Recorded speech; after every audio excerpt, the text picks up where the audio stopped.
A couple of books about the events after the death of the Prophet Muhammad. Hi, I'm Dr. James Holt.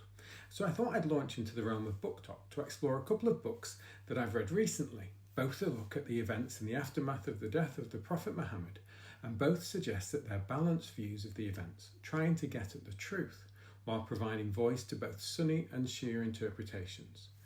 The first is After the Prophet, the epic story of the Sunni-Shia split by Leslie Hazelton. And the second is The Heirs of the Prophet Muhammad by Barnaby Rogerson. Both are non-Muslim writers, but both have undertaken the Herculean minefield. There are many elements that are similar, as the facts seem to be fairly well established.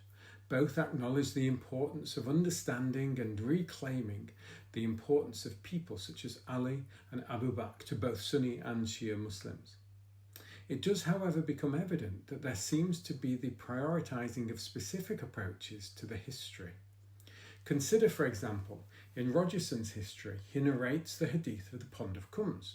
He recognises that there are variant Sunni and Shia versions. He continues that Muhammad also received a premonition that his death was not far off. Some sort of declaration was made in favour of Ali, he said. O God, be a friend to whomever he, Ali, befriends, and an enemy of whomever he takes as an enemy. Rogerson then suggests that Ali was to be the future patron or Mawla friend of his immediate kinship group, the Beni Hashim clan of the Quraysh. And while he recognises that Shia sees the events differently, he doesn't explore any different interpretation of Mawla. It's as though patron is the unambiguous meaning. This is less explicit than Shias would suggest. Another difference between the two books surround the place of Aisha.